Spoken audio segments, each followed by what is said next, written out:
are live. Good afternoon, everyone. Welcome, welcome. I am Solid Blue Sister, and this is my co host, Bahram Yu. And we have a special guest today with us, Spanky from the Beans and Weenie Show, and Co Blue. So I have to Heck, yeah, mention, that's right. That's I right. have to mention Co Blue because Co Blue it's my favorite show, and those are both on Podbean. But today we're going to talk about disability and how far it has come. What should not be considered disability. We're going to probably get into a little bit of the weeds on that one. But I'm just going to I actually want to start with Spanky because I'm looking at I'm sorry, guys. I'm laughing because if you're on Facebook, Spanky's counterpart Scooter has. I will pop it up here so you guys can see it. Woohoo! So that is Spanky's partner in crime on Bings and Weenie Show. So, Gotta find a way to block this guy. and I have to put this up here too because Scooter is just starting this show off, so we know how the tone of the show is going to be. So, but I want to pass it over to Spanky because if Spanky will, whatever you want to tell us about your story, and we'll Yeah, just get started. We'll take it from there. yeah. Well, boy, I was healthy as a horse up until 3 years ago, and I got a tooth pulled. That night, I came home, and I remember getting up and got real sick, and I fell asleep. And then the next thing I know, I wake up, I'm in the hospital, and I thought, well, this is weird. And then the nurse makes a big deal that I'm awake. She's going to go get the doctor. And I thought, well, why wouldn't I be awake? I wake up every day, you know. Come to find out, I went into a diabetic coma. Didn't know I was diabetic. I was on a ventilator for 3 days. Pretty much died. They brought me back, and they advised my wife, hey, look, prepare for the worst because, most people will come out of this. But for whatever reason, I woke right up out of this thing. At the time, I was healthy after that. I mean, I've come to find out I'm a type 2 diabetic. But later on down the road, I'm finding out, okay, so with diabetes being a disability, you've got to take care of yourself. And it's a whole different lifestyle at that point. Got a scratch on my toe. Long story how that happened. But when you're diabetic, you got to take care of those feet. For whatever reason, things don't heal, or it takes a longer amount of time to heal. And got an infection on my toe. Dealt with that for about 2 years. My toe swelled up twice its size.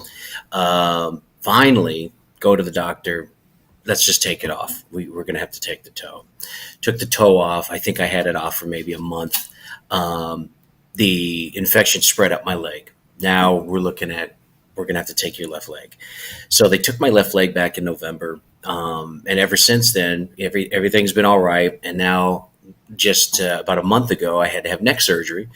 One of my discs or whatever you want to call them was pinching my spinal cord. And the doctor advised I was one fall away from being paralyzed. So had to go in for that real fast. And that's where I'm at today. I took my cone off. I was supposed to be wearing my cone for the next week. I've had it on for 4 weeks, 5 weeks. But I finally just took it off. I was like, this thing we have temps of 105 degrees. I am not wearing this thing anymore. I'm done with it. I had to sleep with it on, shower with it on. It had to stay on. So now I guess call it karma for me being a kid and picking on all the handicapped people. I think this is what's coming back to get me. So now I'm in that disability bracket, and it's interesting, the things that you don't think about until you don't have it. Like my left leg, it's hard to go to the bathroom. You need two legs to stand there. I don't. I have to lean on the wall. If I don't have my leg on, I have a prosthetic. In the middle of the night, I have to use a scooter to go. I have to lean against the wall. Trying to get up with the one leg you know, 285 pounds on one leg, not a good idea. By the way, I'm working on the weight thing now. But yeah, I'm encountering things that I guess I never thought of. Using the scooter, I have a motorized scooter, thanks to my good friend Scooter there, and a lot of places aren't made for those. They're too small. Some play my place of employment, they have issues there as well. Bathrooms hard to get into, doors that are automatic. Um, but they don't open wide enough for me to get my card in. I have to use my hand to open it, or just open the door completely. They don't even have an automatic door. So it's interesting the things that you take for granted, you know, and now I look at things and I look at people a little differently, with their disability, and I can't imagine what some people are going through that have both legs missing or an arm missing, or it's a total it's a total different mindset, Mhm. with everything that's happened. But yeah, so far I'm good now though. So I'm knock on wood. I'm hoping for a year of no health issues. That's my goal next year. Well, Spanky, let me ask this. So, when you got your tooth pulled, hmm is that what triggered the coma? Yeah, they're saying it was pretty much a cherry on the cake. But what happened? Was it the Novocaine or? It was a mixture of things. When I went in, my blood sugars. Your sugar level should be around 90s. 80s, 90s is a good spot for your sugar levels. I went in; they were over 500. Wow. My temperature was under 50 degrees. My body temperature.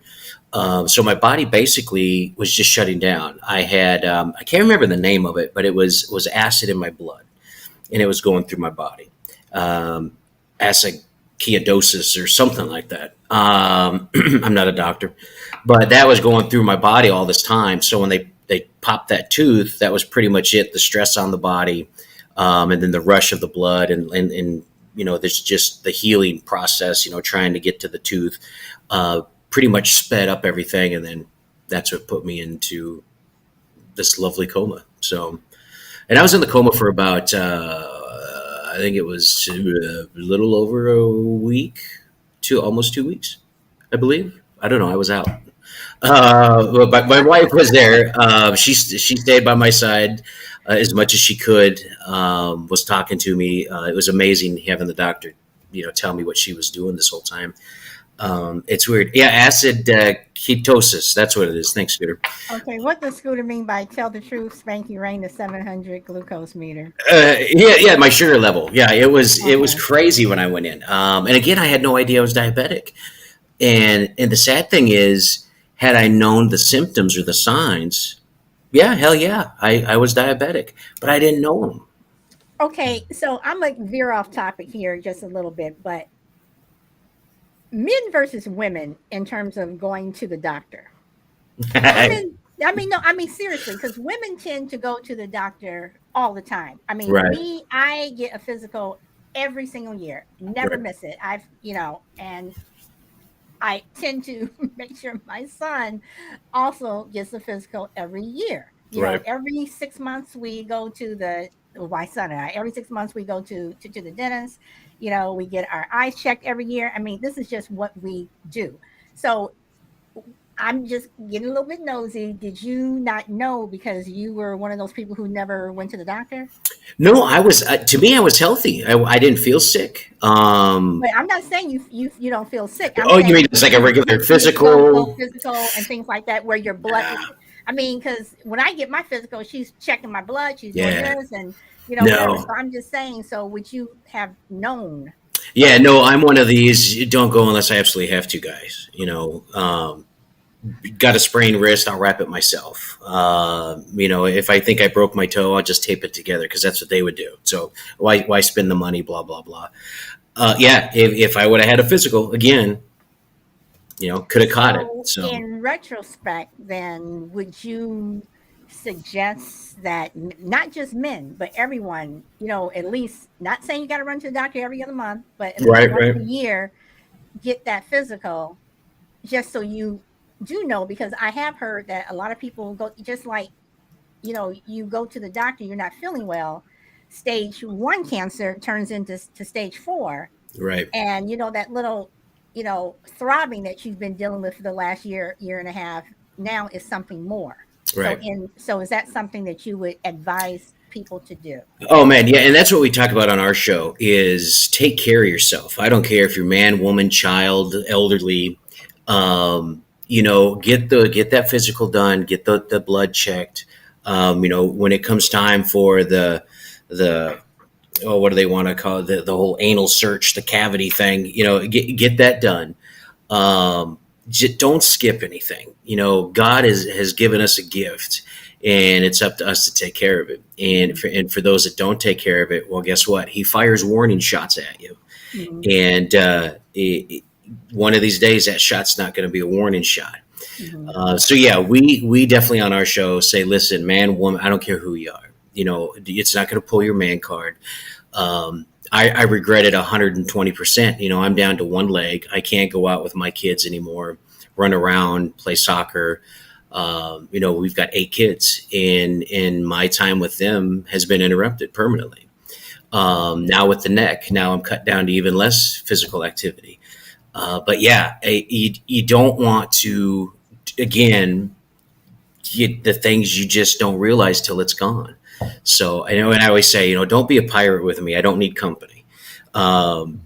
Keep your legs, keep your toes, keep your arms. Check it out. If the doctor suggests you do something, you do it. As I sit here and I don't wear my collar, but you got to just take care of yourself. Bottom line, you have to get those physicals. Okay. Bye. I've just a little question, and we don't want to put pressure on you and like make it as if because we do want to cover other things. But you do. I've heard you and Spanky talk, Scooter talking, and you've got a great attitude about it, and that's what my question was: is a little bit about your mental state during and after, and how you are now, because. I think the way you are now, I don't know how it was then, but I love the attitude. So, yeah.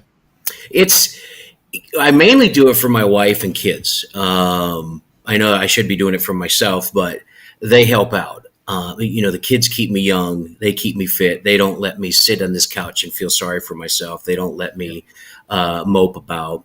I got 2 legs, so he took one. It's not a big deal. I got a backup. We're okay. With prosthetics and everything available to get help with that, it's okay. Yeah, like I said, my time with my kids now have been cut, and certain activities I can't do, but I'm still able to walk this earth. I'm still able to enjoy the love and company of my family, my friends. And again, that's something I took for granted. But mentality, that's 110% of it. It really is. So has this changed? What Spanky just said? I mean, what Scooter just said? That's why I'm laughing. It has. I wouldn't go as far as saying a jerk, but yeah. I mean, like I said, your whole thought process changes. Your whole demeanor changes. Your whole empathy towards people. You literally everything changes. I went from to the. It's gonna sound horrible, but I went from laughing at a guy limping, now to when I see a guy limping, does he need help? Because I was there, I know what he's doing. Does he need help? Is he gonna make it? So yeah, it's one of those things. I hate to say you have to go through it to get it, because I don't want you to go through it. But yeah, it is definitely mentality. It plays a huge part. The second big part to that is a great home structure where you have help, and my wife's fantastic as far as being a shoulder for me to cry on at times, to lean on at times, and she's right there to pick me up. Stop it is basically stop it. You have another leg, you have 2 arms, you can see, you're not deaf. Just go about your business and get things done. So it's been a ride. So what do you say to people who don't have a support system the way you have, and may have to rely on strangers or people who they don't know, and they don't feel comfortable, you know, asking for help, because you do have people who are like that, who Yeah. they don't have anyone. Yeah, unfortunately, you're right. And there's a lot more people than there should be that run into that problem. I would have to say, first off, is mentality. You got to keep yourself together. You've got to stay in the game, as they say. Second off, it's just find one person, even if it's somebody from the church. If you don't like the doctor, get to know him. The guy's trying to save your life. He's not going to be a bad guy. But you do have to find somebody that you can lean on. You want it to be me, message me. I don't mind. I have no problems with that. I do that with a couple people now. So you just got to find somebody. And again, that mentality, you just stay in the game. You stay with it. Okay. All right. And then, Yeah, can I?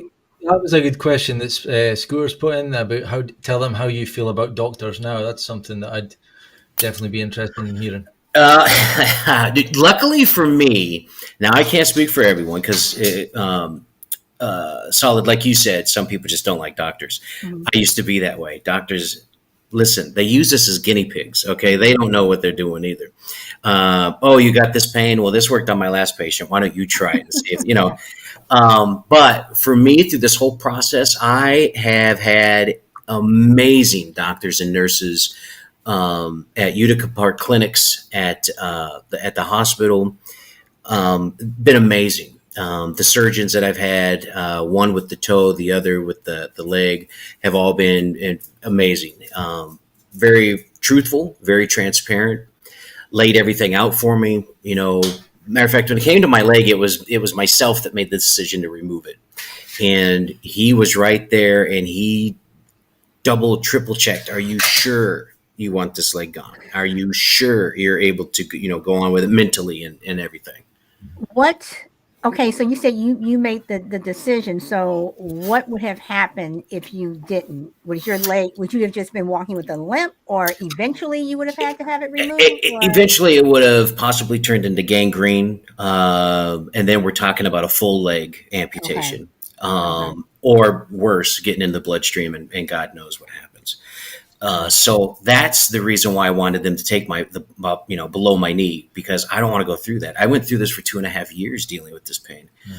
Take the damn leg. I'm done with it. so you went with the pain after they amputated your toe. You were still going through Still it. going through the pain. Yeah, still going through the pain. And they put me on 6 months of this IV drip medication I brought home.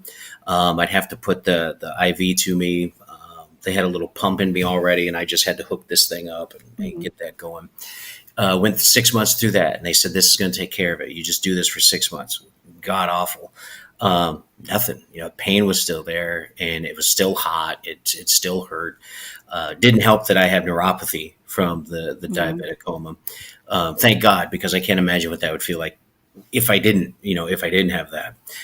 So I guess there's a silver lining in all this, but yeah, I just said take it, and he sat there and a good hour and a half. Are you sure? You're going to be missing a leg. Are you sure you're ready for that? Your life's going to change. And at the time, I was only thinking of the pain. I was only thinking of, I'm done with it. Get it out of here. It wasn't until after the fact that I'm laying in my bed looking down and I have a leg and a half that I went, oh man, what am I doing?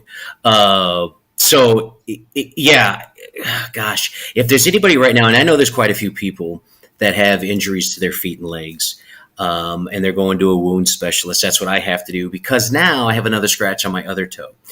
So I'm going to a wound specialist, and they're trying to keep it clean and helping it heal, hoping that we can get this to heal. But if you know somebody that's diabetic, it doesn't hurt to say, hey, how is your feet? I know it's a weird question, but to them, it's not going to be weird. How's your feet doing? Are you okay? Do you have any scratches on your feet? Do you need to go to a doctor? Do you need somebody to talk to? It's a whole different lifestyle. It really is. The insulin. Thank God I don't have to take insulin. I take a pill twice a day. It's called metformin. But those that have to take the insulin, I can't imagine that. They did that in the hospital, and I had to do that for a little bit when I first got home while they were trying to figure out my blood and everything. And another thing, that I didn't realize, that hurts. You guys may think that's just a prick on the finger, but let me tell you right now, after you do that so many times, it hurts and it calluses up. And so there's so many different things that if you know a diabetic, it is a big deal to most people. Yeah. Oh, so you can't have sugar. Well, yeah, that's just a tip of the iceberg. Yeah, you're right. We can't have sugar, but there's way more that goes into it than that. Um, Go So ahead, Solid.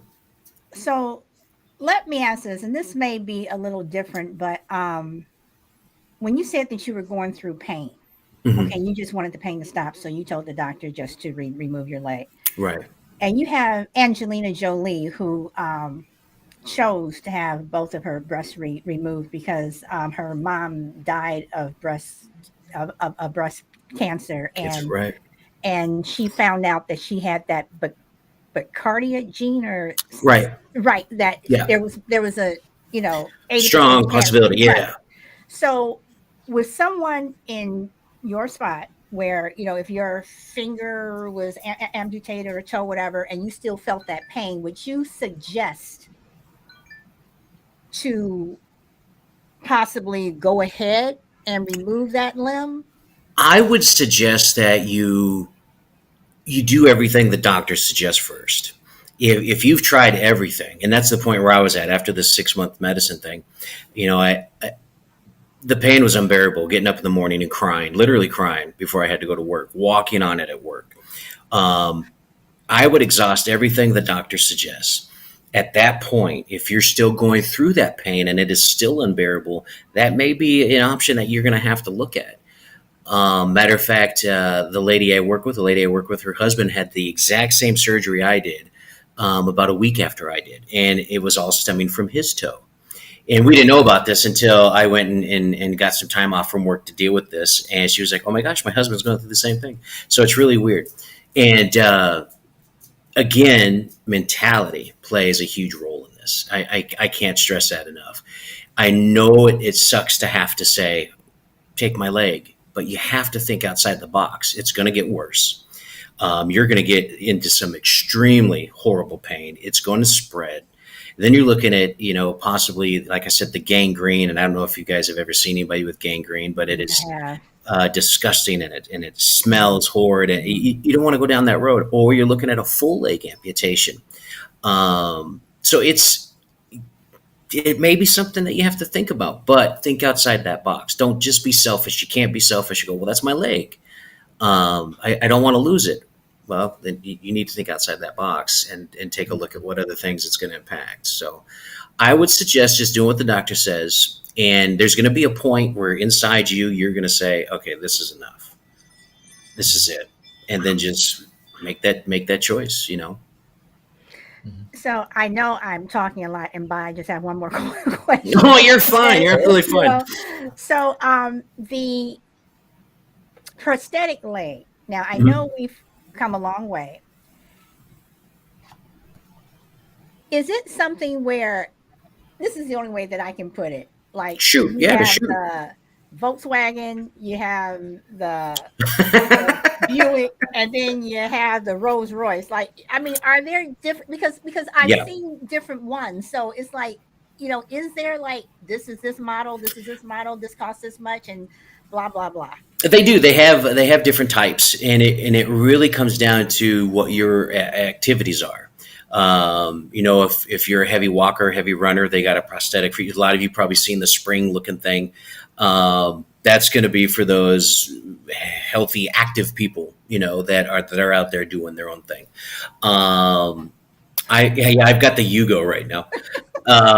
And then there's mine that's just a plain Jane. It's a lock-in mechanism. There's nothing special about it. Okay. But yeah, it just depends on your daily activities, what you are. Does it hurt? The first time I put it on, and I was excited for it. As you can imagine. Oh gosh, I'm getting my leg back, as to say. Hmm. And I was so excited, and they put it on, and I was like, yeah. And he goes, okay, stand up for me. Not even thinking, I just got up like an everyday thing. And we're talking an amputated nub going into something as hard as a piece of wood. And I stepped down on that, and I just fell because that pain, boy, let me tell you, that shot up the leg. I saw stars. I was sick to my stomach. Um, but But don't then, you have to wait a certain amount of time before you get that to make sure that that's healed? yeah, but I was in a hurry. I wanted my leg. Yep. And they were fine with it. Again, it's an individual thing. If you can do the pain, we'll get you the leg. Not a big deal. Um, so yeah, it took me, it took me a couple weeks to where, and like I said, this was back in November of last year. And even today, I have days where I put it on and take those first couple steps, and it's like, ooh, gosh. Even and like I said, that's with the neuropathy. So I can't imagine somebody that doesn't have neuropathy that has to go through this. I can't imagine the pain. I really can't. Okay, so Spanky is saying about the phantom pains, but okay, but still, okay, your leg was amputated in November, so if you weren't in a hurry, wouldn't it be more like a year before you can get a prosthetic? Well, normally, yeah, it's about that time. My doctor, the cool thing with my doctor, when I decided I want a prosthetic, he's like, well, normally, blah, blah. I said, I don't care.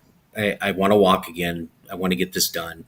And I've always been like that. Pain for me, really, I just deal with it. It's not like to this day, I don't take any pain medication. I don't drink. It's Tylenol and ibuprofen. That's it. I absolutely refuse to take any pain. I don't even know the different types there are, but I don't take them.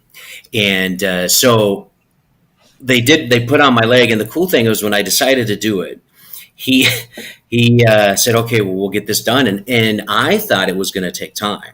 They measured it and casted it and whatever. And I thought it was going to take time. I think it was the third week in December, he called and said, hey, we have your leg. What? Wait. So you get your leg amputated in November and in December, Spanky? Yeah. Come on, Spanky. Listen, I had to walk. I had to get my groove on. I couldn't stay down that long. And the cool thing is he hurried his part because my insurance started over in January and I'd have to meet that deductible again. Right. So the cool thing was that's why he got it done in December for me. Okay, but still, you can still get it done in December, but then just don't give it to you until maybe March, April, June, July, August. No, he said he had it. That was it. That was the end of that. But I went and put it on. I took that first step. It hurt. And then over time, it was just a matter of putting it on and sitting so my leg gets used to it, Scooter, you drive me to drugs, not even just drinking. But yeah, it was a matter of just putting it on and then taking a couple steps, sitting down, take it off. They said, leave it on for like 2 hours at a time and take it off. Leave it on and then walk around and just leave it on. Leave it on, walk around for 2 hours, sit down, take it off. No, I put it on. I went to work for my 9 hours. Came home. And again, it's mindset. It is all, I'm going to do this. I'm. Okay, but couldn't you have still gone to work with it on, taken it off while you're at work, maybe during lunch or something, every 2 hours, and put it back on. But it's a process. It's you got the sleeve that goes over the leg, and it has a little like a little screw at the end of it. I call it a screw. And then I have to put on 3 socks, and what the socks do is prevents the leg from turning on me. And then I have to put the leg on, and it's like a socket. So that screw clicks into a socket and locks it in place. So it's a process. And by the time I take it off, my break's over, and I'm like, oh, that was stupid. So I just left it on and again, dealt with the pain and just walked. And okay. So, people will be listening to this on the replay. Okay. And, is this something you want to encourage people to do? It just comes down to you. If you can. I'm just saying, if if that 14-year-old boy who was playing baseball and he wants to get back out there and he's running again, do you want to encourage that little boy to hurry up? I want to run. Yeah, if that little boy is patient. If that little boy can handle some pain, and if that little boy truly wants to do it, there's nothing that's going to stop him. Okay. So do it. Now, if you want to, and I've known people like this, and I think we all have, I think you'll agree too, guys, is we've got those that'll milk it. Oh, I can't walk. So you're going to have to Mhm. do everything for me. Mhm. Oh, I can't, I'm not doing that. I'm not going to show my kids, hey, when you're down, you're out. I can't do that. I know, yeah, we got blocked. That's funny that Scooter says that because YouTube kicked us off because we were talking way back in the day when Trump supposedly was telling people to drink bleach, and Scooter and I were making fun of it. And the next thing we know, we got banned because we were giving poor medical advice. Well, I keep forgetting about this because, Uh, it's like we're supposed to be living in the land of the free. yeah, yeah, no, no, So okay, well, hopefully that's a little but bit. I, I, So I like I like that attitude, but at the same time as well, there's probably a fine line between like you getting up and you wanting to get back into your routine and do what you want to do, and then also like could you have made it worse and all that, and you've got to weigh all that up. I'm sure you did. I know. I yeah, often think it's a man thing, and is it also like there's also people that are just they can't sit around. They have to get out there. They have to earn money and things. So, you right. know, and it's each their own. But I know what Saul just trying to say. We should probably encourage people to listen to the doctor and all that. Follow the doctor's advice. Yes, yes. Yeah. okay, I'm sorry. Bob, did you have any other questions? Because I do have some other questions. No, I just, to be honest, I mean, I wasn't sure if Spunky wanted to share something. I don't want to put pressure on you. Like, I know some of this stuff might be hard to re-go over it again and all that. So I've appreciated it. No, I mean, if my story can help people get out there and get checked, if they can get out there and get that physical done, swallow your pride, man. First of all, let me tell you, if your feet at all are tingling or are numb in places, that's a huge sign you're diabetic or pre-diabetic. Don't put that off. And that's one of the signs I had for months with my feet was they were numb in parts, like I couldn't feel it. So what did I just say? Oh, it must be my shoes. I could just go buy a different pair of shoes. No, that is a sign of being diabetic. When you brush your teeth and your gums bleed heavily, that it, don't think it's just gingivitis. I'm just going to do the mouthwash treatment. Go to a doctor. Another sign of diabetes. There's so many signs and symptoms, if you will, of diabetes, and that's the other thing I really want to push on is education for that. I almost wish in school in that health class, instead of putting a condom on a banana, I think what they need to do is touch on realistic issues, as in take care of your body. Diabetes is a huge problem in this country. A huge, no pun intended, huge problem in this country. And it wouldn't be if the education was out there and people knew how to literally take care of their bodies, what their sugar count should be, what those numbers need to be. And you can always check your own sugar. You don't have to be diabetic to go to a doctor or even to Walmart and get yourself a machine and a glucose reader and prick your finger and read it. My wife does it here. My kids do it here with mine. It doesn't hurt to do it even if you're not diabetic, just to see where your sugars are at. Mhm. But yeah, no, I really hope this gets at least to one person to where they go, oh, okay, maybe I should go to a doctor. That's interesting about the. I didn't know you could check your own sugar because Mhm. I have a little story of my own. Nothing. I actually had kidney stones 2 years ago, Ugh. and I know, and I've still got one to pass. There was one that was a lot further down, and I got my bloods taken for that and got my results back, and was told that my sugars were a bit high, and I'm like, since lockdown, I have been indulging. Like I've put on a bit of weight, sitting around playing Call of Duty and eating, and I'm not like all throughout my life. I would say up until probably 2 years ago, I would rather I was a starter and main course man. I would always go savory, savory. I was never one for chocolates and puddings and fizzy drinks. But throughout the last couple of years, well, just before that, I started like when you get married, that kind of thing, and you're sitting around the sofa nights watching Netflix. So it did worry me, and I've said like I better just start saying no to certain things, and so that's interesting. Yeah. Yeah, you're like you said, it's a lifestyle change, and everybody can do it. I mean, you don't have to wait to be diagnosed with an illness before you change your lifestyle. I mean, if you're sitting around, well, like Boss said, if you're sitting around and you realize your pants are a little tighter, or hell, you have to buy a whole new set of pants, maybe that's the time that you need to go, okay, maybe I need to eat a little better, Yeah. and a little activity, a little walk at night doesn't hurt, go around the block a couple times or, but yeah, you've got to, yeah, you take care of yourself. It's like I said, we stress that on our show. Take care of yourself. Yeah. So, Spanky, every time you go out, do you have your prosthetic leg with you or on, or do you ever just, like you said, just go around the block, and you don't have it and Yeah. you're on your crutches or something, or I don't use crutches. okay, This leg goes on as soon as I get up, and it comes off when I go to bed. okay. I don't. So even when you're at home, Yeah. you put it on. Yep. Is that because if you don't, then the fit will change or something?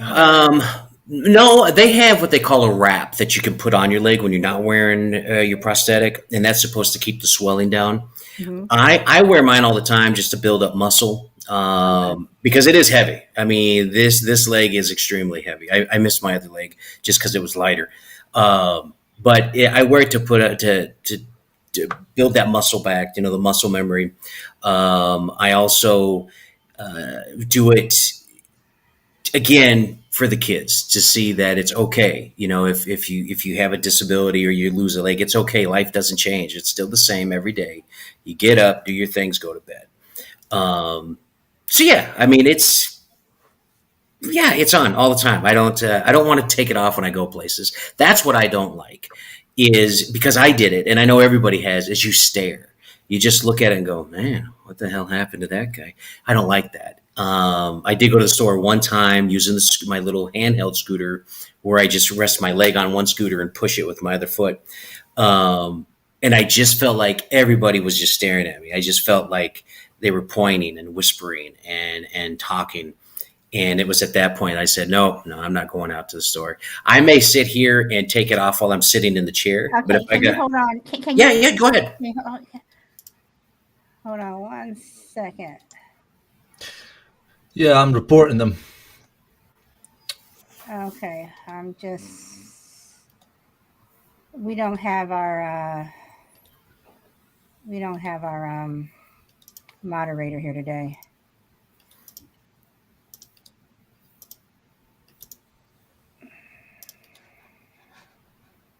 Gotta love them, don't you? No. That's our first troll.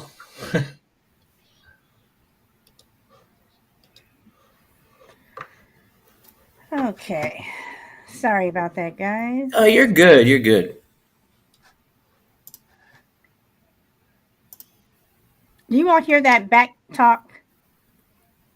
No. Okay, that's probably me because I'm on two systems now. So Oh, okay. So, there we Scooter, go. I'll ask. My main question tonight was kind of going to be surrounding, do you think that there's enough help, or even like the facilities, like you mentioned about like your work maybe didn't have the best facilities for you and all that. Can you talk a little bit? I know you're the only one here that we can kind of ask, but also I'm sure Solid could kind of harp in on that, because I think, do we do enough? Does the government do enough? Our tax money, is it going in the right places? Does the government ever do enough? That's the question. I truly think businesses do the absolute bare minimum they have to do to pass. Pass that code, the building code. I think they do the bare minimum, and that's it. There's very few places that I see. And again, you would know if you've never been in a wheelchair or had to use a wheelchair or a motorized scooter, you don't realize how big those are and how hard they are to turn. And I get that. But what you should do is talk to people that use those things and get a realistic idea of what needs to be done in a building. And as far as the government, no, the government, they haven't done nothing for me. It's sad. Hey, Mr. B. It's it's sad that there's nothing there to help me with the whole process. It's basically me, and that's it. I wish they would do more. Like I said, education would be great. More education in more places. I mean, putting education in a doctor's office is great, but by the time they're at the doctor's office, it's a little late. So yeah, they could do way, way more. Mhm. I agree. So, first of all, I want to welcome Mr. B. Welcome, welcome. Glad you were able to make it. Thank you. Sorry for the lateness. Today was my first day of my business today, so Okay, well, welcome, welcome, welcome. Mhm. All right, so Spanky was just telling us a little bit about his disability, and so Spanky, going forward, do you foresee any other issues like with your since you're having issues with your right toe? Do you see that your right leg may be amputated? Who knows? The body's a wonderful thing, and so far my toe's looking okay, but my left toe looked okay at one point too. It's really just a matter of taking care of it and doing what the doctor suggests. And if it comes down, I think this time, if it came down to them saying, well, we're going to have to remove the toe, then I think I would go forward, just say, remove my leg. I'm not going to go through all that again. And I have, my wife and I have discussed with her, what are we going to do if I lose both of my legs at that point? That's a whole different ball game at that, there. And again, she's right there to say, listen, they make prosthetics. You've already learned how to use one. You just learned how to use the other. You're going to be just fine. And I have met people that have two prosthetics. And if they weren't wearing shorts, you'd never know it. I mean, they walk just fine. They were doing their daily activities. So it's in my mind, that it is a possibility. And the cool thing that I keep thinking about is we're going to have to buy a backpack where my wife's going to have to carry me if I don't wear my two legs. Be like Yoda in Star Wars. So, yeah, I'm thinking about all of it and just kind of taking it, the one day at a time, seeing how the toe goes, and go from there.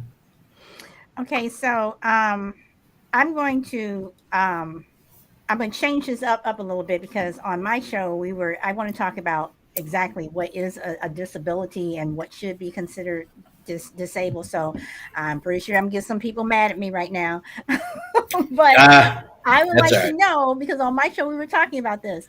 Do you think obesity should be considered a disability? To me, I think a disability is something that you cannot change, fix, or anything. Um, Obesity, there's ways to take care of that now. Whether it's surgery, or that with the wrap on the stomach or whatever they do, however that works. Um, you watch these shows, My 600 Pound Life, and you watch their daily activities and what they eat, and it's hard to feel sorry for them. It's really hard to say, oh my gosh, do you need help with anything? Because you eating those six chickens and drinking the 6 liters of pop, you Yeah. must be hurting. It's hard to really feel bad for those people. So to me, obesity, it's not a disability. It's something you can control. It's something you can fix. A disability to me is deaf, blind, missing body parts, mental issues, any psychological mental issues. Those are disabilities to me. And I'm with you. I'm sure I'm going to make people mad with that, but I'm going to come back to the mental thing, but I want to bring Mr. B in. So we've talked about this on my show, and I mean, what do you think about the whole disability thing? Do you think that obesity should be considered? I think it should be only because of my experience of dealing with some people. Um, if that's not considered a disability, then depression shouldn't be considered a disability because you can. Okay, so let me push back on this. So Spanky brought up your 600 pound life. Did you get the 600 pounds because you're eating the chips and the McDonald's and the Burger King and all of that? So, and I understand that when you're depressed, some people smoke, some people turn to drugs, some people eat. or But at drink. the same time, but who's to say that I can go out and eat all the stuff, become overweight, and then say, "Hey, I'm disabled," when really I'm not. All I have to do is just get on the exercise bike or start walking around the block and lose the weight. Right. Mhm. Well, it's So, a mental thing for many of them. Mhm. They might have lost somebody or some kind of trauma, and Mhm. people deal with trauma differently. Some eat themselves to death, literally, and Hmm. others starve themselves. So it's just different ways. I looked up on my phone and said, I just read part of it. It says a disability is any condition that makes it more difficult for a person to do certain activities, yeah, to live normal life, pretty much. So it could be mental, physical, sensory. There's all kind of different disabilities. Like one of my sons, he's autistic, but you won't know it because you can't see it. You can talk to him for a little while, and unless you know the signs, you wouldn't even mhm, know it. So it's harder for some people to see it because even before I was dealing with autism or people who happen to be obese, I was like, well, they don't got to eat that sandwich or they don't got to drink that soda. It's it's comforting to them, and sometimes it's a way of life for them. Hmm. Some of these people really, really don't know how to cook, so they just eat because they're bored. Or others, some people they can't get full for nothing. They really okay, can't get full. all right. Now Yeah. I just want to say one other thing. I'm going to play both sides to this. So, You're well, good, Jim. actually, go ahead, Spanky. Say what you're going to say because I I'm was going just to saying, go Mr. ahead. B, I appreciate that input because I never really looked at it that way. I never looked at it as a comfort thing, dealing with loss or whatever. And you're absolutely right. People go to drinking or people go to drugs, and I guess it would be another outlet to eat. Um, and I appreciate that because I never that never crossed my mind at all. Of To me, it was more of watch what you eat. You can exercise. Right, right. I Um, feel like that for a long time. I totally agree with you. It's one of those things that if you don't experience it or know somebody, it's really easy to judge somebody. right. Like look at that, they weigh 600 plus some shows. I don't like those shows a lot because they focus so much on the weight. Like, Mhm. look how Hmm. big this person is, instead of saying what caused it. Right. They talk about that a little bit, but they really focus on the big screen. Like, look how you can't even see their feet, and I don't know. I mean, it could be a good show if they really focus on the mental, and even some people are health, like the thyroids are not working properly, so therefore it doesn't matter what they do, they'll always be But heavy. I'm not okay. But Right.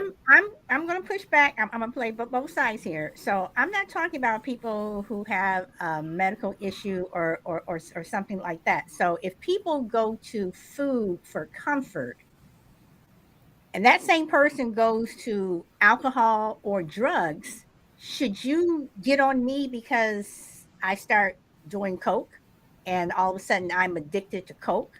And I mean, shouldn't you have the same empathy for me if I'm on drugs or I'm drinking a lot as opposed to someone who turns to food for comfort? Well, it's all the same thing if you break it down.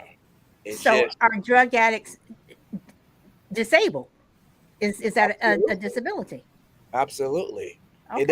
doesn't make it right. But here's the thing. This is how I look at it.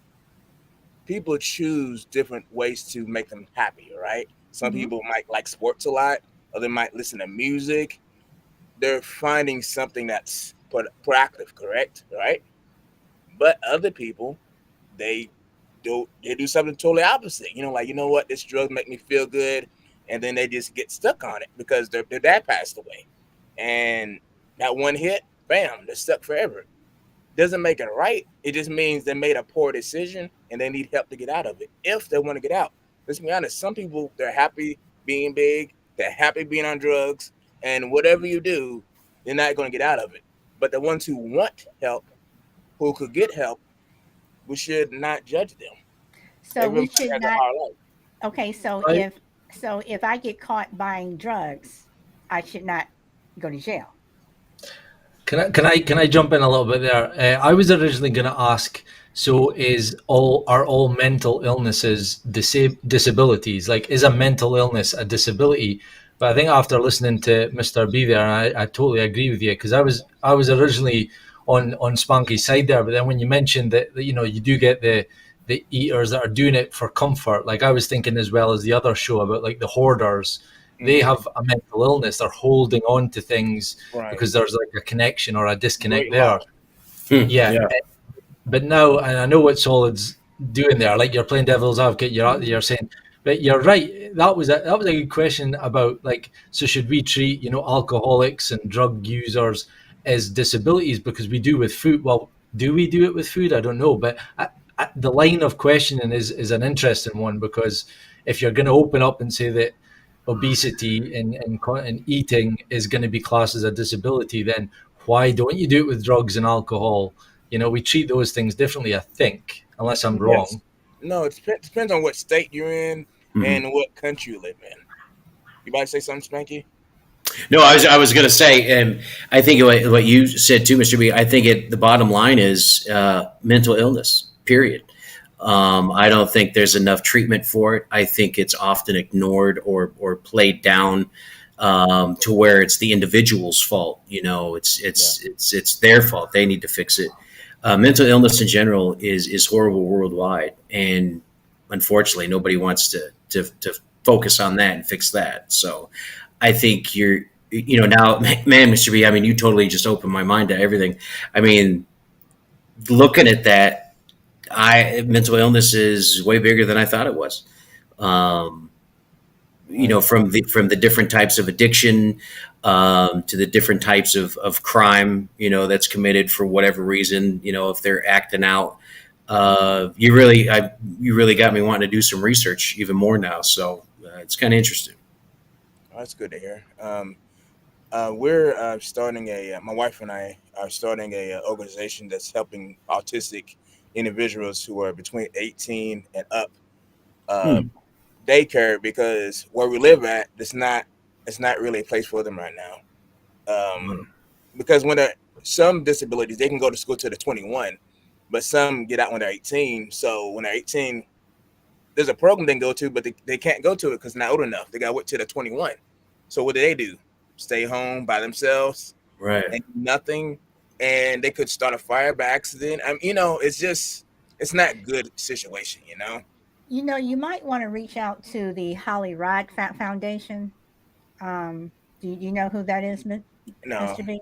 Holly Robinson Pete and her husband, Rodney Pete, who Rodney P. was yeah, who was a football player. Their oldest son, they had well, one half of their twins. They had two. Their oldest two are twins, a boy and a girl, and the boy had autism, and they refused to allow him to, not be able to function. And since he was 3, from where he was to where he is now, they used to have their reality show and everything. He is working for the LA Dodgers. He's doing all kinds of things. But they You, are an organization that does you tell help me that name, other. I'm a terrible speller. So Holly Holly Robinson Pete. I'm sorry, Holly Rod, Holly Rod Foundation. Holly Rod Foundation, and they are located in Los Angeles. And they are also they help other autistic people or groups get off the ground to whatever. So, and this and their son, because their son works for the LA Dodgers, he also managed to get what do you call it? A ring, what do you call A that? World Series ring. A World Series ring because he Nice. worked that's awesome. for the organization. So, but yeah, you might want to reach out to uh, to them. So, So have you got any more curved ball for us, Solid? Any more questions? Well, I mean, I play, on my like I do on my show. I play both sides. Yeah. Dina says, "Thank you, Mr. B. Great for what you're doing. My son, like I said, has autism and works. I take him and puck him up, and he loves working." Okay, so no, I mean, when it comes to disabilities, because now, again, as we were talking on my show, I want to get to the airport and the airplane. And we were talking about this, and it was going back and forth, and it was interesting. People had some strong, opinions on how they thought about it. Should people who are obese on a plane have to pay for an extra ticket, or should planes make wider seats and these bigger people? You're gonna get so much hate. I got a question for you, though. I mean, I'm just asking. Somebody who has multiple personalities, should they have to be forced to pay more than one ticket? Oh, Jesus. I'm just saying, who you talking to? I'm talking to. Oh, goodness gracious. Touche. You're gonna get so much hate. Like there's a real thing where people are like saying, like, "Are you fat phobic?" Like people are gonna start. I am. For everyone out there, I am just letting you know I play both sides. So yeah. I want to, I'm guessing we're gonna say obviously not, but they should make seats a little bigger though for certain individuals. I mean. Okay, so if they make those seats bigger, then should you pay $40 more? 100? I mean, should you have to pay more, or they just make? Yeah, but if you get a lady that weighs 90 pounds, she should only pay half price then, because she only takes up half a seat, right? Okay. All right. Nah. Okay. Okay, but half off. She's half off. That's right. That's right. Okay, so this is my issue with, and I know I am going to get hate back for this. I know I'm going to get it because sometimes in my email, some of the stuff that people send me, I'm like, oh, okay, you want to push back? But I choose to fly a certain way because I don't want to deal with other stuff, and I will pay more to be comfortable. However, there have been times when I have flown certain airlines where I'm sitting next to someone and I was in my seat first, whatever, they chose to sit next to me. And I have had people who have said, excuse me, because I like sitting on the aisle. I'm not budging. Don't ask me. I'm not moving. I'm sitting on the aisle. Okay. If you get on a plane like Southwest, whatever, I pay to be one of those early people to get on the plane because I know I want an aisle seat and where I want to sit, and I'm not budging. I have had people who were larger get on late, looking around, and there's always that. If you're on Southwest, it's that middle seat that's always the one left, whatever. And they're like, well, excuse me, can you move over because I need more room? No, no, I am not moving, and then it's with that armrest thing that comes up and down. I don't want to be up against you. Can we just have a little bit of whatever? So I'm sorry. If I pay for my seat, I don't want you sitting in my seat with me. Am I wrong to want that? And I know it sounds cold and I know it sounds callous, but am I wrong to want you also sharing my seat that I paid for and you did not? I think the best way to avoid that from now on is just tell them, fine, you can have the armrest, and then what you need to do is lay your head on their shoulder, and then if they throw the fit, you can go, yeah, but you got my armrest, so I get your shoulder, and just lay your head down there. I think you'll get that armrest back pretty quick. I don't think it'll be an argument. And that is why I choose to fly a certain way, because I Yeah. am either in a much larger seat or I'm in my own little cocoon, and I don't have to worry about that. But for people who cannot do that, again, Yeah. and you look around the plane, and you see people who are like this, whatever. I mean, and I'm just saying, is it fair? And the people who are large, who are larger, Mhm. should should they be aware that you're kind of Yeah. infringing on my personal I space? that show that you spoke about, that I was in the chat and I didn't really contribute much, but when you threw up that question of whether bigger people should buy two seats, I loved that question. As much as I'm cringing right now, and I'm like, because I know there's going to be a lot of hate, and I don't like, I'm not. Anyway, I'll start again. The hate I is like that ridiculous. question because it makes you think of who is in the right in that instance, and it makes me think, because I had to question, what do I think on that? Do I think that bigger people should be buying two seats, or do I think no?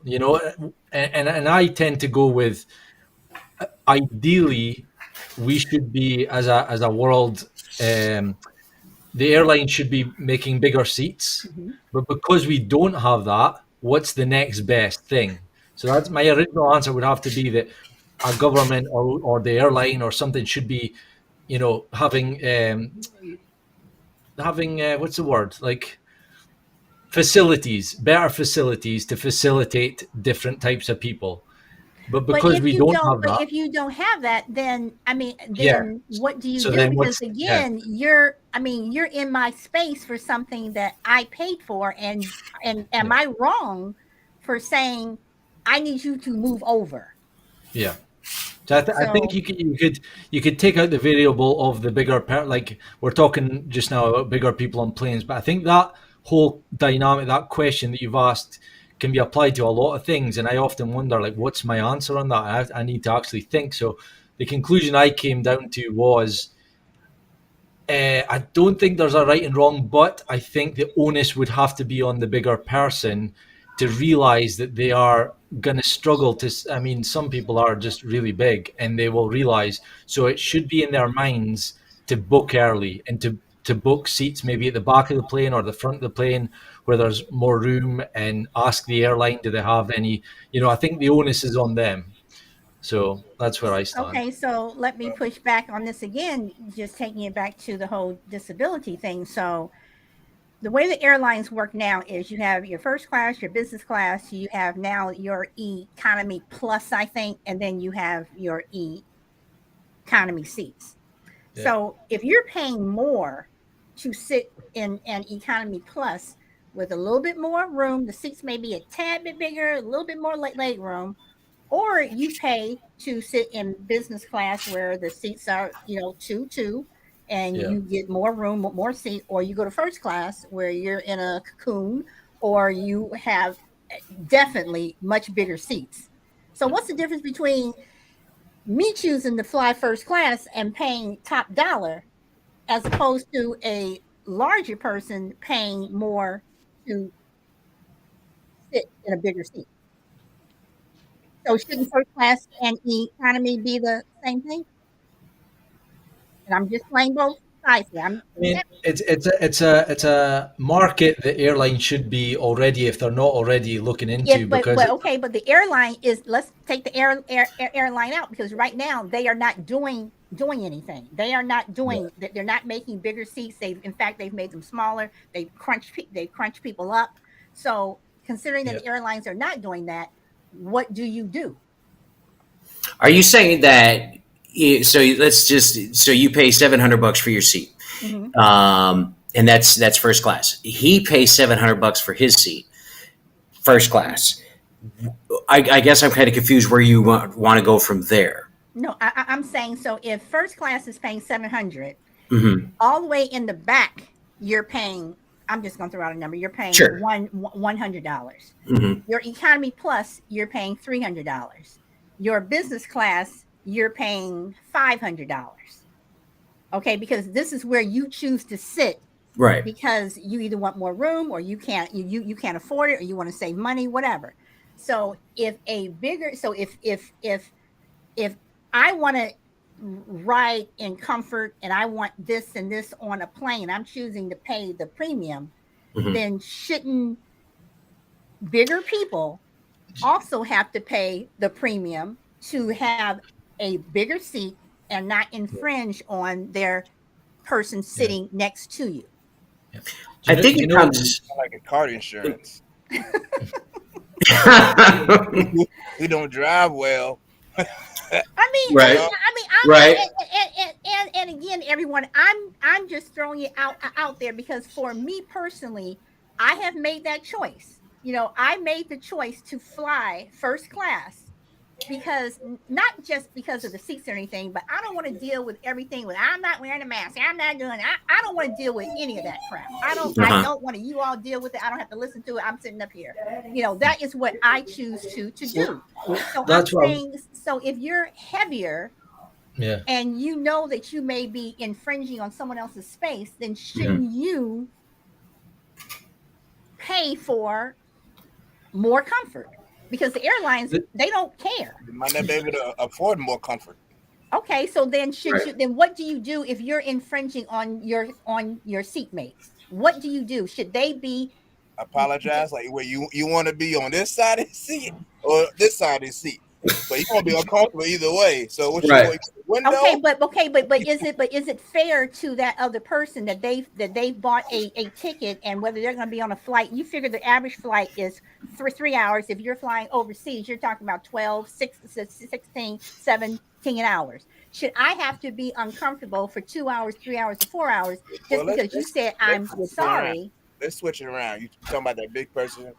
Bigger person should Mhm. be nice enough to throw more money. Maybe the skinny person should say, you know what? I'm sick of this crap like you. I'm going to pay more money. So Okay, true, but okay, but again, what if that skinny person can't afford it? And again, I'm talking about they pay for a seat for themselves. They I pay guess. for the seat. So I mean, I'm just saying. I guess I'd have to say that you purchased that seat knowing that you have a possibility of sitting next to Mr. Big.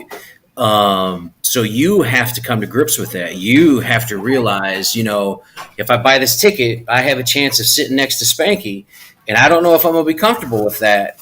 So I think it comes down to you, the ticket holder, to realize, who you could possibly sit in. That guy next to you could be just as skinny as all get out, but he could make your trip just as uncomfortable as that fat guy. Okay, Um, all right, that's fair. All right, so This is why I struggle with these, because I don't think there's a right or a wrong answer. right, Other right. mhm, other than maybe the airline having designated seats that are made for bigger people, which would be ideal, and that's what I was going to and say. that's what it comes down to, that the Yeah. airlines need to make bigger seats. Yeah. That's they what do it it for the comes down hospitals. to. You see those hospital Mm-hmm. beds. Some of the hospital beds are like, God dang, that's a heavy one. That's a heavyweight. You know what I'm saying? Right, right. Mhm. And they do with wheelchairs too. The same thing. They got those bigger wheelchairs.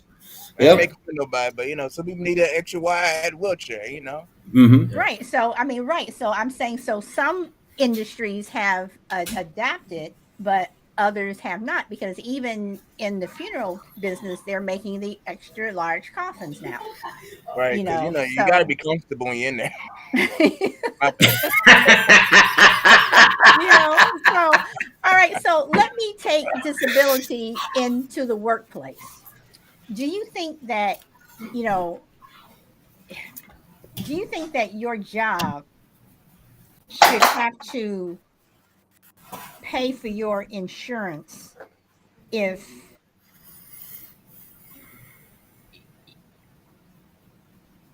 when you started working there you were a size 5? Over the years you're a size 20, and Sorry, can we move away from the? I mean, from the I'm just saying. So, I thought she and was going can to I move then somewhere else. say? You got me. I'm Actually, I disabled? thought you was going to say if you started a job, it was normal, but then later on became special. She didn't pay for the insurance. No, no. That's I mean, fucked up. I mean, so should you be? I mean, so should your job? Should you be able to say, well, I have this disability now. I'm heavier, whatever. I need you to get me can you buy me, Mr. Boss? Can you get me a bigger chair? Um, can you accommodate me here? You know, Yeah,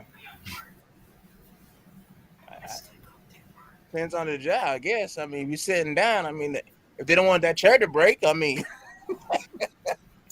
Yeah. I'm not trying to be funny, but I'm serious. I mean, a lawsuit, bam, and hurt yourself, and oh yeah, trust me, they want to pay, they want to prevent stuff from happening because it Yeah. can cost more than to fix it sometimes. Like somebody sitting but down, okay, but fell, yeah, is a job, let's say it's a mom and pop shop, and they can't afford, I mean, they're barely making it, being able to get that card table that they're working on. I yeah. mean, can they, you know if they can't afford it, are they in the wrong? Then they're going under. Yeah, absolutely. Yeah, I mean that's Okay, just the all right, reality of it. Yeah, okay. So a employer, again, if they're barely making it and they're barely making payroll, they'll spend $300 on this special chair for this person, Hmm. and possibly not be able to make payroll. Somebody's not getting paid because you need that chair. That's where they got insurance. Surely, that's surely those things Okay, should be on the government. well, like Mr. B said, that's why they have the insurance. They can put okay, that on their insurance or claim it on their taxes. okay. There's ways to get around that, but Yeah. I would hope, anyways, that if you are starting a business or you're going into business, that's something you have already in your mind that, I could run into somebody with disabilities. Somebody could get hurt at work. God forbid. All those things you got to play in your head and play them out. And I would hope people would do that. I hope they just wouldn't open a business and go, yeah. And then next thing you know, like you just said, crap, I got to pay $300 for this chair. This guy tripped and fell. He's got to have surgery on his leg. We've got to pay for that. I hope they would go into that with a little more education on what they would need. It depends Okay, on the workplace too. It depends like the nature of the job. Yeah.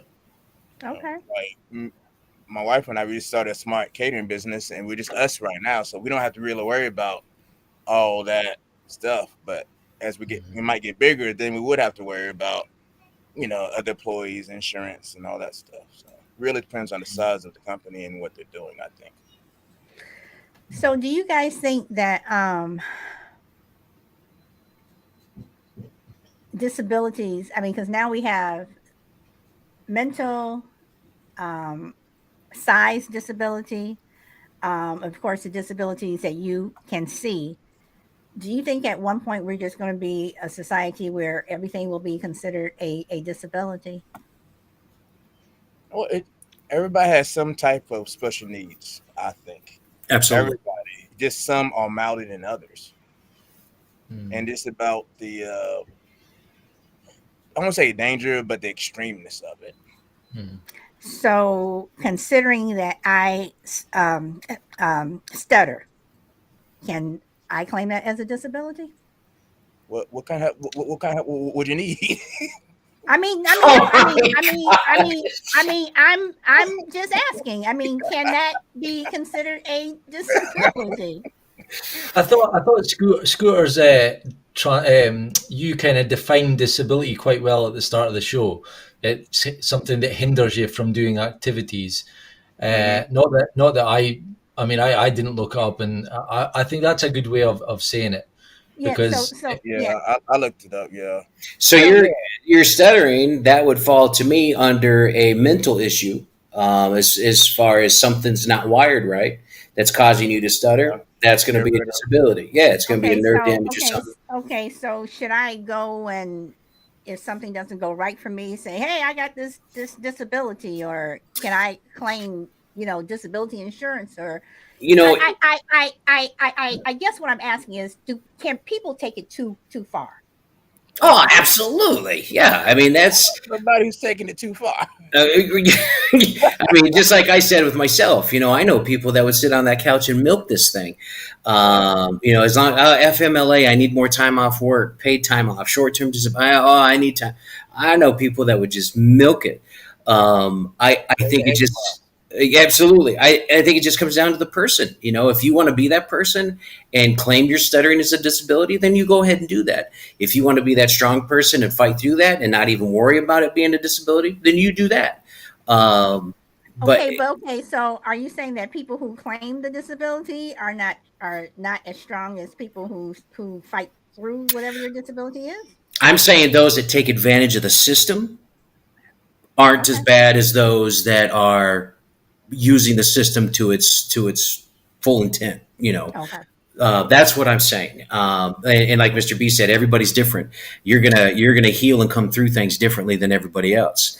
But there are going to be those people who are 90% but playing 30%, just to keep reaping those benefits and have you, me, Mr. B, and Bob pay for it. That's what I'm talking about. Are those people? Okay. I think the emphasis for me on tonight's show was, surrounding the mental attitude of not only yourself, Scooter, for what you shared tonight, and I think it's amazing. I know we laughed and joked about how quickly you went back to work and things, but I admire that, and also for me, who is not good at speaking to, see when I mean people have died around me. My granddad died 2 years ago, and even being around him when we knew he was passing on, I struggled to get the words out. So when you encounter disabled people, how I'm not the best, so getting the awareness out there and how we can not feel as if we are pointing or staring and all that kind of stuff. That's the part I struggle with. Not that I do those things, but I just feel it, and it's good to hear more people like yourself sharing it and having that attitude, because as we say, that there are people who can milk it, but there are also people who are like yourself, a great attitude. Yeah. Appreciate that. Okay. Yeah, I try. I try. Yeah. I'm gonna put a link into the chat. This is usually when we get to this point. If someone who's listening in the chat, if they want to join in. Did I not do that right? Hold on. If they want to join in, you guys can, and I did not do that right, so I apologize. I've I hear never heard. Dina in the chat has a new podcast that I haven't heard yet. So if any of you guys are on Podbean, share the link to me, and I'll hopefully catch it. I don't know when it is. So, okay. So, I had a question for Mr. B. Completely forgot it. Mhm. Oh, okay. So, in terms of autism, um, does your son go through any special groups or programs or anything that? No, he's high functioning, Okay. but uh, what his I hate the word you say issues, but what he has trouble with is he sees everything black and white. He's learning how not to take stuff so seriously. Like someone says, it's raining cats and dogs, and he'd be like outside looking for the cats and dogs. I'm not saying it's like that, but people talk like that all the time, right? So sarcasm, he doesn't get it all the time. He's learning because I'm very sarcastic, so he's understanding it, but he has to learn how to understand it, and he might get upset real quickly. Like ask me to do something, he just don't want to do it. It's Can like I can I ask how old he is? passive avoidance. So when you ask somebody to do something, they don't want to do it just because you ask them to do it. If they came up with it themselves, then they do it forever. Hmm. Okay. So it took me a while to understand that because I grew up, it was something called the belt. So if you didn't do it, there was consequences. Right. But it's always been around. It just people haven't been really taught about it. So it's more about stubbornness. That's what I thought it was, but it's more like the brain. It doesn't click, so it's harder for him to process information. Yeah. Can I ask how old he is? Yes, he's 16. And can I get personal and ask, um, at what age did you find out that he was autistic?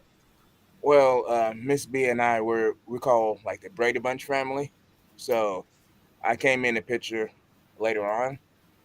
So she was pretty much by herself, pretty much, because his dad is a truck driver, so he was always going on the road a lot.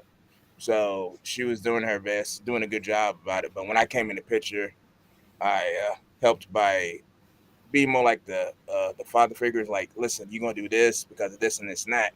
The only difference was I had to do it differently. Like I But couldn't just say clean your room. but at what age was he diagnosed?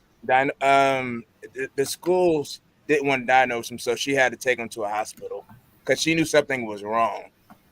I don't say wrong, but she knew that he was processing information differently. Like all the Hmm. kids were talking and playing with certain things, and he'll play, but he played differently. Like he thought violence was fun. Hmm. You know, like throwing a baby in the oven. He thought that was funny, and they'd be like, "Oh, he's so mean, it's evil." Blah blah. No, he was just joking around. So he goes by people emotions sometimes. Hmm. Like you could be mad at him and just looking at him all mean and blah blah. He be like, "Well, what's wrong? Are you mad? Are you happy?" He doesn't see that. So he was diagnosed. I think when he was, I think 10. Okay. So let me ask this then. So disability and the school system, the either private, public, Yeah. whatever. How much do you think they should invest in terms of talking about it, teaching it, making sure that students have access? I mean, how much should the school systems be Well, involved? right now, I think they have a terrible history right now. Okay. Because at first, I can't tell the numbers, but at first they didn't want nothing to do with it. Right? They was like it's part of the parents to teach them, blah blah blah, whatever. Then years later, like I said, I don't know numbers, but years later, then they said, okay, fine, then we'll put them in the classroom. But stuck them in the classroom and just became a daycare service pretty much. So this did whatever, and they didn't even worry about different disabilities. So certain disabilities shouldn't be around other disabilities because somebody might be almost funny like work like real slower, right? Harder learning. Another might be higher. You know, like they can learn math, they can learn all this stuff, but it's have disability. So they just put them all together. So that was really messed up. You know what I mean? It's like putting a fourth grader with a college student. You wouldn't do Hmm. that. So now what they're Okay. trying to do, go ahead. No, okay, but then what about children who learn faster than others? Like you're in the What they call classroom. special classes, right? AP or whatever. Well, no, I mean, but they're not AP students. They're not at that level. They're not AP students. You just have like okay, take math. For some kids, they'll learn 1 plus 1 is 2, and they get it and they learn it really fast. And this other Right. kid over here, it may take him a little longer to get 1 plus 1 is 2. But the people who learn it faster, they're not AP students. They just can learn and they just get it faster. So should you start separating kids like that?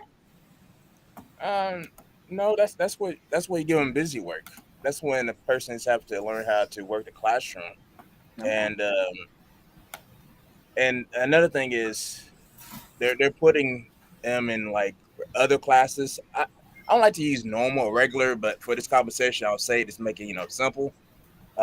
So he goes to the other classrooms now, but he has a teacher aide, and teacher aide helps him when he needs help. Okay. And I think that's the school. Yeah, I think every school should have another teacher in the classroom Yeah, just to help because it's embarrassing for students sometimes to ask for help. yeah. I Okay. like I like that. I like that idea a lot. It's plus it's obviously more job opportunities. You know, that's a plus again. But you're right. It takes the pressure off of the teacher, and it also probably makes a lot of the students feel less. You know, not only the majority of the students, their education isn't being hindered, but they also the ones that need it, that extra bit of help. They can do it. You know, quietly, and yeah, I like that. It's good. Because one So teacher's not enough in a classroom. Yeah, and there are other reasons as well, as I'm sure you know what I'm alluding to. I think the more, yeah, that's a great idea. And and another thing plus is, plus they I have would plus think a lot of is these. I'm sorry. Go ahead. no, no, go ahead. I'll wait. No, I was just going to say a lot of these classrooms are. I mean, 30 kids in one classroom or whatever. Yeah, I think absolutely. that's crazy. Yeah, but And just to diversity. add, instead of doing that, they're putting cameras in the schools, aren't they? Which, you know, Yeah, yeah. Some different places job, are. but yeah, Yeah, that's a different subject, but yeah, yeah, yeah, yeah. yeah. But I think diversity is very important. Other kids should see children in wheelchairs, or see kids that don't look like them, because if you're so used to seeing everybody look similar like you, both arms, walk right, I mean, we call the normal look whatever. Then you see somebody who just have no legs, like, oh my goodness, you go off. We're like, oh, that's not right. Yeah. So I think it would be healthy Mhm. to, they always talk about diversity, but then we go to school, you don't really see it. I don't really see it. Mhm. Mhm. Awesome. So, Spanky, let me ask you. So, in terms of schools, from grade school to high school, do you think that um, for your situation now and you're looking in, um, that schools accommodate people with physical disabilities? No, no. Um, First of all, I would not want to be a student with a disability in school these days. The amount of disrespect, the amount of bullying, the amount of just flat out rudeness is mind blowing to me. Um, when I went to school, Mr. B's son and others like him would be considered special ed, and they would put him in that classroom. And I love what Mr. B said: integrate them into the normal classrooms so that they can see and not be judged. But unfortunately, we're living in a generation where if you're not normal, then you're a freak, and it's sad. My kids, luckily, were raised with you treat everybody with respect. I don't care who they are, or like Mr. B said, they know what a whooping is, and I'm old school, and Big Mama did it to me, and I've got no problem passing it down. But no, they don't do enough. They don't do enough. I don't think they care. I think they look at it as a hindrance and just a problem, and they'd much rather the parents deal with it, and that's who they're going to flip it on. Is the parents need to put him in the right school. This isn't the right school for him. He needs a special school. And like Mr. B said, if you would just put two people in the classroom, they'd realize that he's not special. He just needs a little extra time. That's it. But they don't want to do that. It's 30 kids in a class. Hurry up, push them through, push them through, push them through, and we see what kind of kids are graduating. So, do you think that a school would not hire a teacher or an administrator or a maintenance worker or whatever with a disability, with a physical disability? I think they would do the bare minimum to meet the requirements, and that's it. I don't think they'd go out of their way to, hey, this guy is autistic. He's lived with it. He's learned how to deal with it. Let's hire him and bring him into the classroom. They don't want to deal with that because he's a freak. Kids are going to laugh at him, or who knows what's going through the school's minds. Liability. Yeah, exactly. Thank you. That's what I was looking for. He's going to be a liability, and the first time something goes wrong in that class, who do you think they're going to blame? Yeah. That I mean, I could go off on one there, and I'm sure we could get into another whole hour, rant about that. But that right there is, to me, again, I know I harp on a lot, but the tax system, instead of dropping bombs on countries, we could be investing in schools and having more schools and more opportunities and more facilities. That's what bugs me about that. So I'll keep it brief with that. But yeah, Well, we can't even protect our schools right now. I mean, we see that in the news. So yeah, we can't hire security for schools, and you want to talk about hiring a teacher, another teacher. It's I just know. not going to happen. Not going to happen. Yeah.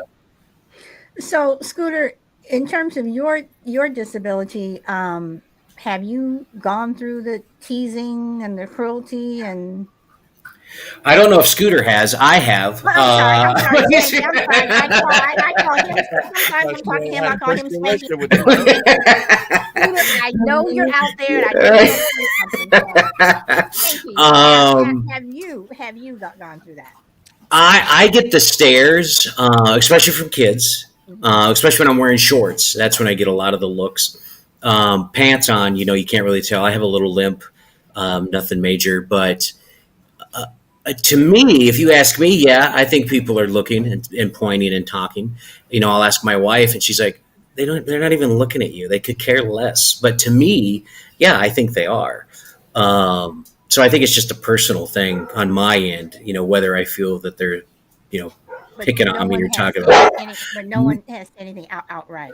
No, only when I wear my Trump mask. That's the only time I get comments. Other than that, they don't say That's a anything. different show and a different story. So don't get me started.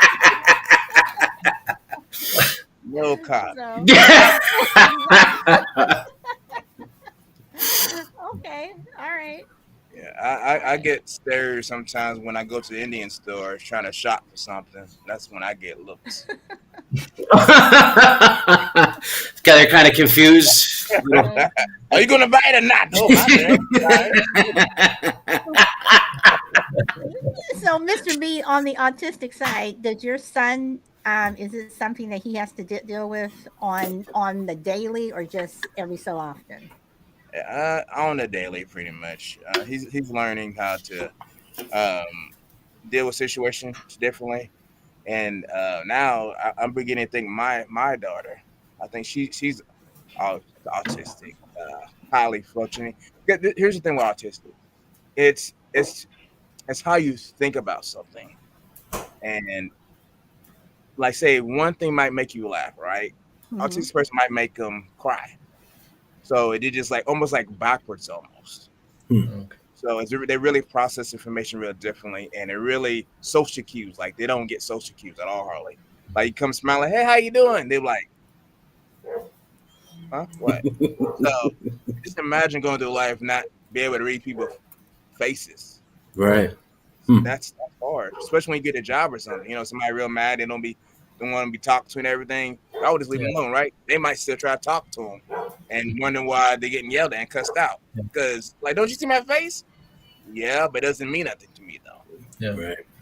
So Do you know something? I'm just thinking about this, and I would say there would be a good case for the whole world to be educated in some small way about all the different disabilities out there to maybe stop that. I mean, ignorance can be a part of that. The yeah, point absolutely. staring, but also that you just made me realize, like Mr. B with the whole social cue thing. If if I was to meet an autistic person in the street and wave and get a stare, I might, some person might be mean back, and you just don't know. So unless you're taught about that, like for me, that's the first time I'd heard that part of it. Like I didn't know the social cue thing. How am I to know? So I think there's a case for that. Yeah. Yeah. And when they like something, like he likes vehicles, so he knows a lot of vehicle parts. He can name every vehicle by just look at it like for 10 seconds. He know them. I Yeah. don't care for it, so I don't know. But what I'm saying is certain people, like when they like something, they really study it and they just bam, smart. You know what I'm saying? So some people autism, I don't want you to think it's like a disability they need help. It just got to find out what they're good at and then go from there. It's like art. Everybody has some type of talent. You just gotta learn how to use it. That's all. Yeah. Because Okay. just to add into my point, a lot of parents, when if they have a child and it turns out autistic or any of the other disabilities, some parents are just like, whoa, what's going on here? And they have to go and learn, and maybe if they had like a little bit of a learning, maybe at school, I don't know if school's the right place, but I would say it could be, It can because who wants to learn about how many oranges times apples equals X? You know what I mean? I'd rather, maybe we be. should Yeah. be taking some of that time out and learning about, some of the disabilities and what we're going to encounter out in the big wide world. So, Well, yeah. here's one thing. Brenda told me about it. He cut his knife. I mean, cut his knife. Look at me. He cut his finger with a knife, real big knife. It was so bad he had to go to the hospital get stitches. Right. So the doctor said, you know what? I'm gonna have to put some stitches on. He said, okay. So he used this little needle to stitch it, right? He freaked out. He freaked out. But Hmm. guess what? When he cut his knife, I mean his hand, and bleeding all bad, he didn't feel nothing. He just looked at it. But when he went to the doctor, and doctor showed him this little needle, he just freaked out, crying and screaming. The doctor's like, hold on, you almost cut your hand off, but you didn't cry nothing. You cry with So how so did you guys finally get it done? she had to talk to him, saying why he needed to get done. Yeah. And then finally Okay. was able to do it. So what I'm saying is, they feel differently, even their skin. Like he won't wear certain socks because he says it's too soft, or Yeah. it doesn't feel right. It don't feel right. So really sensitive. Yeah. And sometimes he has to hold someone's hand just to ground himself. Not because he has to, just because he doesn't know where he is in space. He has to like grab someone's hand sometimes just to so he can center himself. Hmm. Okay.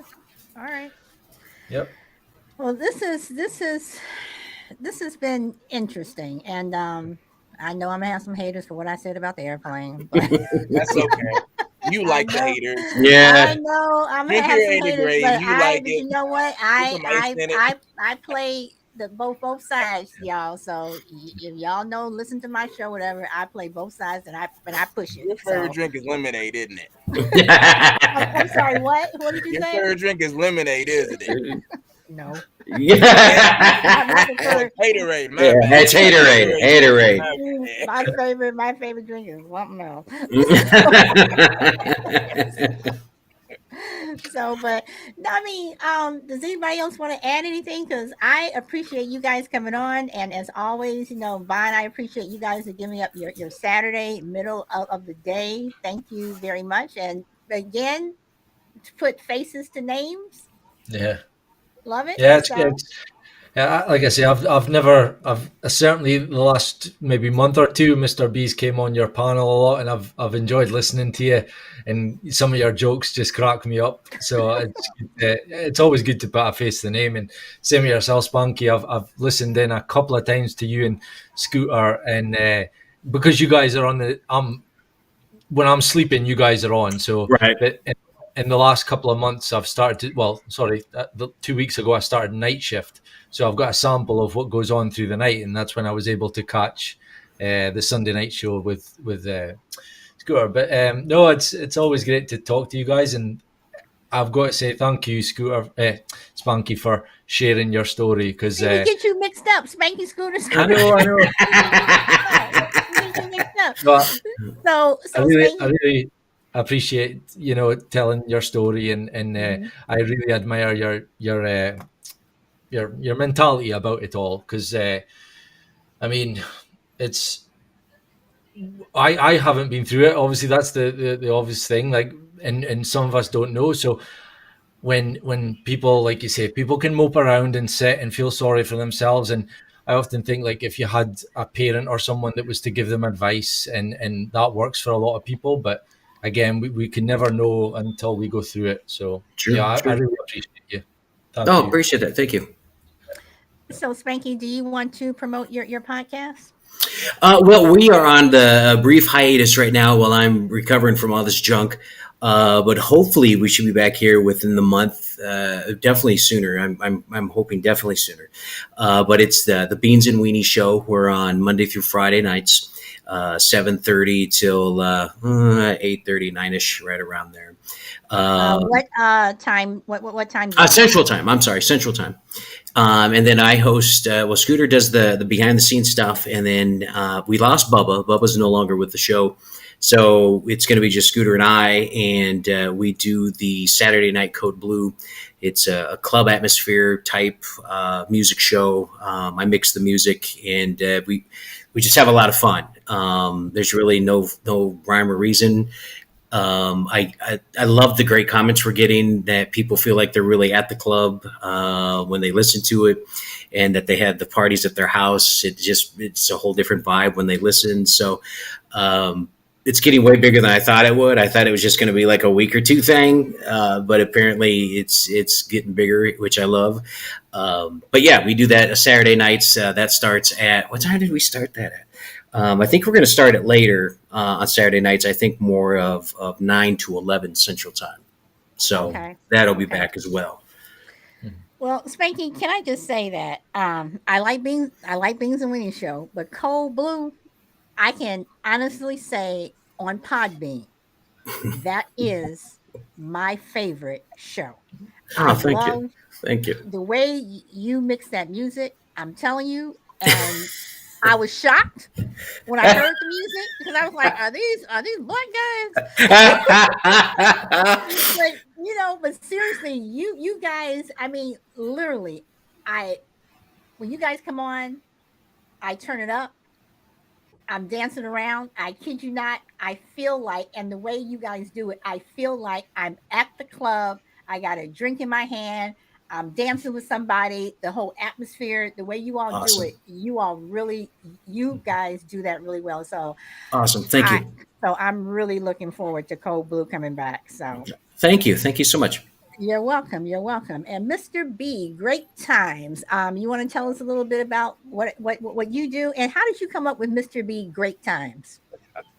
Well, it was an accident. I was playing with words. I trying to put everything down there, nothing was there, so I put Mr. B Great Time to said accept. I'm like, all right, I pick it. It was an accident. So you didn't want to be Mr. B 654367. Right. Did not want that. No, 99, 2000. Yeah, right. Right. So Okay. that's All what I right. did. My show, I like call it mystery. It means you never know what I'm on. It just pops up. So you are on Podbean. Yes, I am. Yeah, it's Okay. very, All right. very, very random. So you see up there like, oh, I better get on there because I don't know. You might not do one till 2 months from now. So Well, if you're on my show and you're doing and you will be popping on that day, could you let us Yeah. know? Because I would like to Okay. I would like to hear your show. And I will Definitely. say, Spanky, I'm going to tell you that one day I was doing a show and my mic totally went out. And Bob, Mr. B, Oh Grid, yeah. Chill. It was all the boys. In fact, the it way was I all put star it, cast. Oh yes, man. yes. And the way I even put it on there, I put the title of the show and I said something. The boys took over the show, and it was great. They were dissing me, and I couldn't say a word. I couldn't say Perfect. I can say a word, but I let the show go because Chill he stepped up as the main person, and the rest of Nice. them guys, and y'all made some comments about me. See, I know, No, we didn't. It was all love. You but like but Haterade. You I always was give them on. Haterade. That's all. That's what it was. But That's what it was. I was on YouTube and they could hear me on YouTube, but they Mhm. couldn't hear me on Podbean. So I'm saying stuff, and then I think Dina was on, and she's relaying stuff back to them. I said, Dina, tell them I said, I heard that. So she's going back and forth, but they went through the entire show and they handled it and That's the awesome. boys took over my show. But yeah, Mr. B, I know And you and Bob. and, Yeah. and Grid even managed to put in our hook line at the end, which was priceless. Your Yeah, because go. at the end of my shows, I always say, "Go where the wind takes you," and then Grid make his little smart ass remark, and everyone go where the wind takes you. And then Chill's going, all that stuff. So yeah, so yeah, so yeah. But that's so okay because karma. Mhm. That's hilarious. But yeah. But Golly. anyway, guys. But again, thank you guys for coming and giving up Well, thanks for of your inviting us. Saturday. You're Yeah, thanks welcome. for You're having us on. It welcome. was fun. This was You're fun. welcome. So hopefully you guys will come back with some of our other shows. We're not going to be doing a show the last Saturday in July, but we will be back in August, and we're trying to get our lineup there. So if you guys have anything that, any topics or anything you want us to do, you guys want to pop back on, just let us know. I will do that. I will do that. So, all right. Awesome. Well, enjoy the rest of your day, and we will see you later. All right, sounds good. Hey, just a friendly reminder: get that body checked, get that physical done, get into that doctor. and make sure you're healthy as a horse, or you're going to come out as a glue bottle. You don't want that. So go get to that doctor. Awesome. Mainly men get to the doctor? Mainly men. Yes, men. Put away the man card for a minute. Listen, even if you have to lie, just say I got to take my wife to the store. Blame your wife and get the physical done. Just get it done. That's the main thing. Oh, and Awesome. before I go, behind you, the Good Hearts, is that something that someone in your family Yes, did? Or what? I'm up backwards. Yeah, my oldest daughter's an artist. Graduated from the art school in Denver, and she has her own Cincy page, and she's selling coloring books. She's got 2 or 3 published coloring books. She's just doing an amazing job. So yeah, she painted this, and it's the Good Hearts and all the foods that we eat in our house. And she made a huge collage, and we got it here in our dining room. So. Yeah, So, she's. what is you want to promote her company or her Oh website or gosh, whatever? it's she doesn't really have a name. She just goes. Her first name is Haley, and her last name is Goodhart, and she doesn't really have an artsy name or anything like that. Okay. But I can put the link if you go to beansandweenieshow.com. There's a link there that will point you in her direction. She does personalized items for people. She's big into taking vinyl records and decorating them art style with cool 3D designs on a record. So you check that out. Yeah, she's an amazing, accomplished artist. One of them, what do they call them, starving artists or small time artists or whatever you want to call it. But yeah, she did that, so it's kind of cool. Okay. All right. Well, Bob, you have anything else before we sign off? No, we'll get your details and we'll put them in the show description. So we'll put anything you want to add. So yeah, spot on. It's actually making me hungry. I'm about to grab a hot dog. All right, and grill my ribs. So. See.